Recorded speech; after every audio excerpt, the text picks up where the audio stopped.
Why, good morning, boys and girls. This is Muthah. How are you today?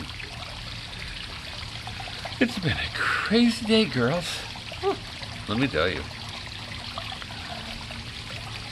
I felt like dressing up for drawing today and painting so I could do some plein air art. So I put on my best white linens, lovely shirt, 6X, yes,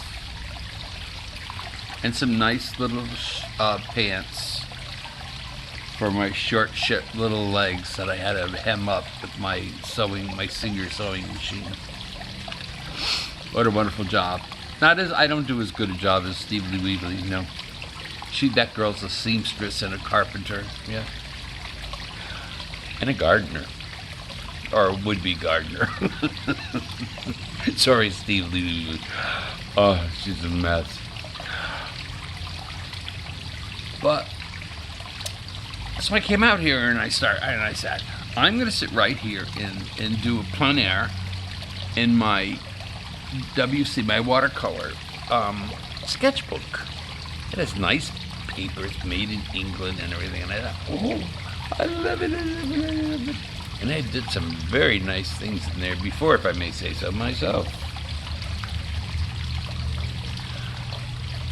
So I came out here and I started drawing, and Otto was working very hard on putting the little booties, I guess you call them rubber booties, on the bottom of the chairs in the loggia, because we had black ones and they were leaving debris, so he put in the white ones and it seemed to work. No one else is going to notice that the other ones look like dirt. So that was nice. He was working, I was working, and all of a sudden I just finished my sketch, ready to get my watercolors. I got up and my book went tumbling into the abyss. Oh, sweet blue abyss. Oh, sweet Jesus, what the hell have I done? And I tried to reach it, and I said, no, I'm not going to reach it. If I fall over, I'm going to be in there too. So what's the sense? I'm dry and I'm in my whites. So I said, okay. So I ventured forth, looking for my pole. It's Michael's tool. He loves it. It's a long pole with a little blue netting on the back.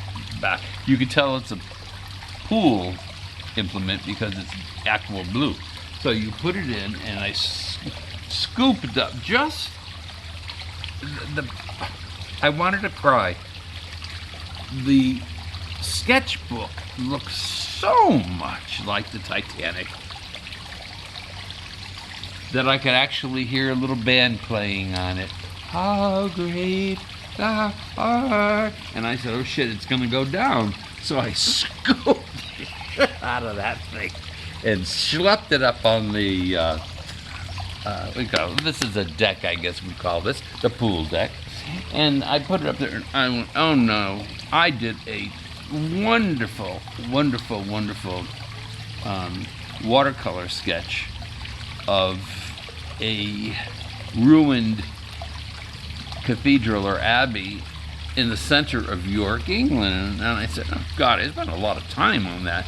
And it was a looker. Let me tell you, it was a looker. So I don't want to open it up, but anyhow, I scattered the pages out a little bit, sat it in the sun. Where are you going? In the shade. You had enough of me? I'm going in the shade. Oh, she's going in the shade. She's a delicate creature. So it's in there drying just like Otto is here, but now Otto's going into the shade so he doesn't get wrinkles. Wrinkles? Too late, darling, too late. What did you forget? Oh, she forgot her. My, I have to show you. This is awful. I ordered I wanted sterling silver. We used to have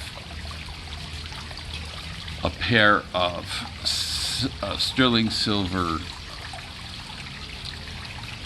mint julep glasses. And we got them, and by chance, on a trip to Italy, and we were in Milan. And we were walking around the cathedral. Oh, the cathedral of Milan is such a thing to see. And the opera house. And God, Milan is filled with faggots. Filled. Designers and engineers and painters and faggots. Lots of them. Lots of them. But we were surprised that it was such a modern city. In so many ways. But they had a place there called the Galleria, and it was right across from the church, from the cathedral, as they say in España. And we went in there, and I said, very innocently, I said, "Oh dear, let's go looking in here. This looks like something nice." And Otto said, "I'm not spending any money." And I said, "Oh, of course not. We've spent enough money on this trip already." So we started walking through, and come to find out, it's like the oldest mall in the friggin' world. Can you believe it? Absolutely an architectural knockout. I think it was 2 stories high. Huge, tall ceilings. Absolutely beautiful. But the shops, they put Rodeo Drive to the shame. I'll tell you, yes, to shame. So right in the middle, right in the center, there's a cruciform building. In the very center, in one of the little corners, there was a shop, and it was a silver shop. Now, I forget the name for silver in Italian. Silver and gold shop. But anyhow, we went in, and I said, let's just look around. I got in the door. Well, I didn't. Well, actually, I saw them outside. There was a pair of julep cups, and I said, I want those. So I went in, and I said, oh, these are so nice for juleps. Don't you agree? For Derby Day, because we always celebrate Derby Day, so we really ought to, number one, get some nice cups, get some sterling cups. And also, darling, we need to get some cups that are imported. And number 3, we need to spend some money in Milan, I think, and spoil ourselves a little bit. So reluctantly he said, but of course. And I nearly fell over. But of course. I wasn't wasting any time. Wrap them up. How much?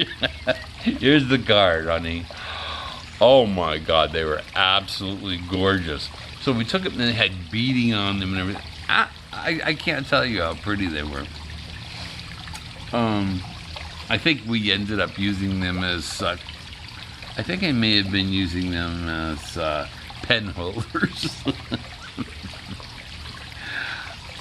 No, that's not true. Yes, it is true. No, it's not. I'm confused. But those were wonderful. I don't know who I gave them to when we were moving. Before we moved to Puerto Rico, we gave everything away. So I hope someone got those in the family. Yeah, they were wonderful, wonderful cups. They're sort of like an heirloom. You know, the kids today don't think of heirlooms. They think of paying their student loans.